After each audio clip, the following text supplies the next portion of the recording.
I have on more than one occasion talked about the useful lies that are told to the masses for the sake of keeping them complacent, for the sake of allaying their fears and their anxiety.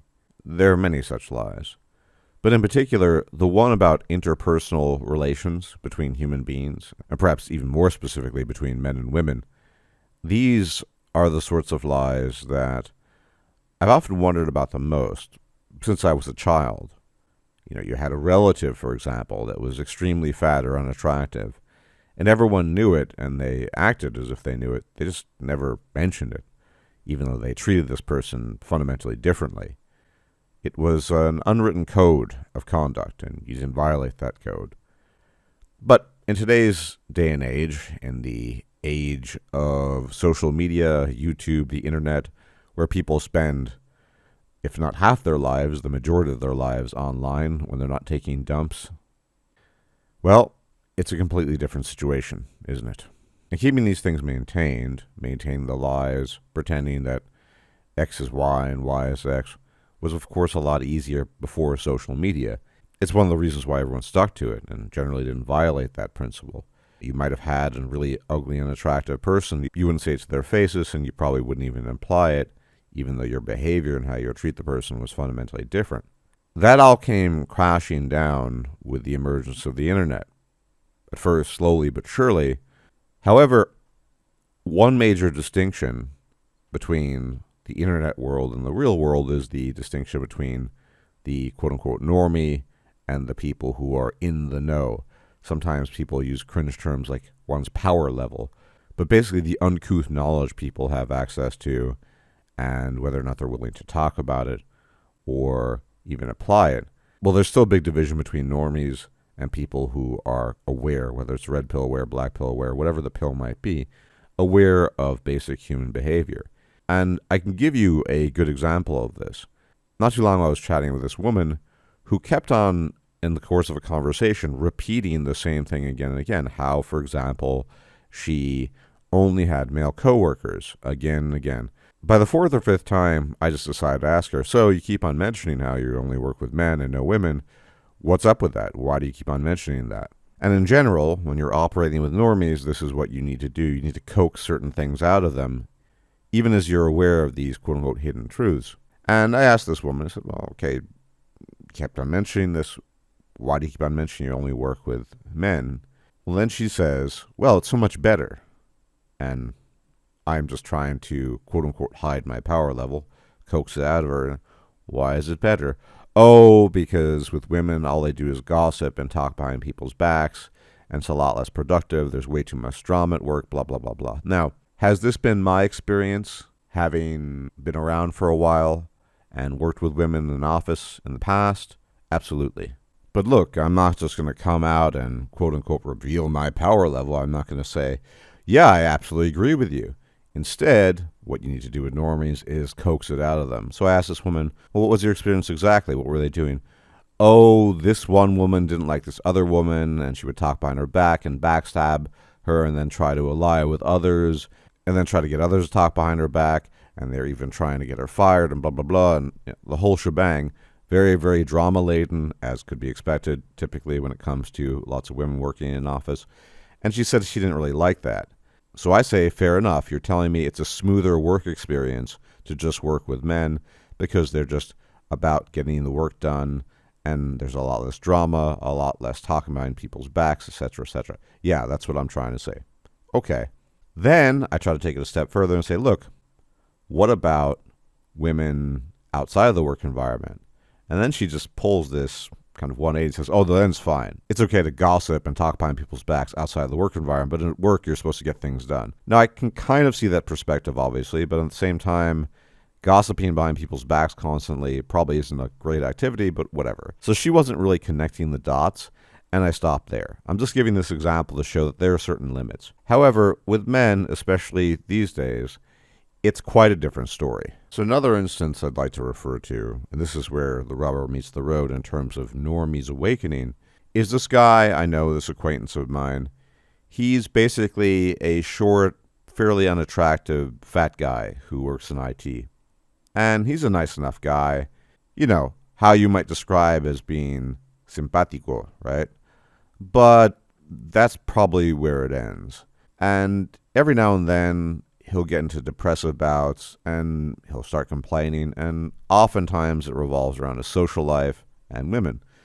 And we're sitting there, a bunch of us, and you have this situation where there are a lot of females with him and with me. And again, as I said, with my technique, I try to coax things out of people, although it's very difficult. But he is basically lamenting now he doesn't really have a lot of social connections and he can't really find a woman, and how his ex had cheated on him, this, that, and the third. And I've talked to the guy before, and I'm reasonably blunt without being overtly blunt and overtly, quote-unquote, pillified. I say, well, probably want to lose weight. That would help. And kind of go through his eating routine, and it turns out he is a boredom/depression eater, and so am I, so it's relatable. And, different tips and tricks of how he might avoid that, how he might stop eating when it's not necessary, this sort of thing. But then the topic of height gets brought up, because this guy isn't exactly tall. I think he's somewhere between 5'6" and 5'7". So in today's day and age, serious danger zone. And in particular, he lives in a northern European country, because people, men specifically, on average, are much taller in those types of countries. And these girls start chiming in and say, oh, height doesn't really matter, it's not that important. And I'm holding back, obviously. And one female in particular that I've had dealings with in the past, who herself is quite short, maybe 5'3", 5'4", but her boyfriend is something like 6'3", was going on about how height doesn't really matter. And I had talked to her before, just in an inquisitive way, and it turns out that all of her boyfriends had been quite tall. And the same was true of basically every female in the chat. You could tell something in the ambiance of the conversation, right, and the atmosphere was changing. That this guy, this normie guy, this kind of pudgy, short, unattractive computer science guy, he knew what was up, but he didn't really have the balls to say it. Now, is he heavily invested in evo psych and evolutionary biology and mating and dating strategies? No, but it's kind of obvious that when you're 5'6"-ish, right, and your whole life you've been disadvantaged because you're just short compared to a lot of the other guys, not just in terms of women, but socially, you're aware of these things. It's like my friend, the inimitable Lord Ainsworth, likes to say, unless you fail at something, you're not incentivized to understand it. And so, even though I'm holding back my tongue, I finally decide to jump in and say, look, don't you think height matters, as evidenced by the fact that everyone's boyfriend here is significantly taller than they are? Well, it's just a coincidence. And then you go through the different numbers and the boyfriends. It turns out that something like 95% plus of them were taller. And in one instance, the boyfriend was basically the same height. But in this case, the woman was 5'9" and quite tall for a woman anyway. Yeah, it turns out that this is a rule, basically. A rule of thumb. In fact, a huge rule of thumb. And the normie guy is totally aware of it. And here's where you get normies, in particular female normies, to struggle with their own stated preference versus their revealed preferences. And this is a big thing in evolutionary psychology, right? The things people say are okay or good are very often different or even the opposite to the things that they actually want and approve of. And you will notice it in their behavior. And you can only hide it to some degree. And of course, the females there were trying to struggle with their own internal contradiction, which I'm sure they forgot about later. But this guy obviously was sort of left to wallow in his misery. And I took him aside and I said, look, here are some basic details about height, about mating and dating. And I told him, since he lives in the UK, you're not going to have a lot of great options here. Whereas if you went to Southeast Asia or Latin America, you might have more options. But the moral of this story is basically that this knowledge and the awareness of it, the basic stuff, not necessarily the connections to our deep evolved ancestral history and evolution, but rather basic observations, these things are so obvious and so in your face that it simply cannot be denied anymore by complete normies, especially if they've been normies who've been disadvantaged by the fact that they didn't choose the right parents, i.e. they're quite short, unattractive, whatever. And in this guy's case, unfortunately, he's 29, balding, fat, unattractive. He could lose weight, sure, but it wouldn't do a whole lot, to be perfectly honest. And I think internally he's aware of this. Yes, he makes good money as an IT specialist, but that'd probably be better in a third world country where he could actually beta bucks it, as they say. The floodgates are bursting. It's really, really hard to keep this stuff under wraps. And I would say that one connection they probably won't make is the deep evolutionary connection, because you need to be invested in that. You need to have an interest in it. It needs to motivate you.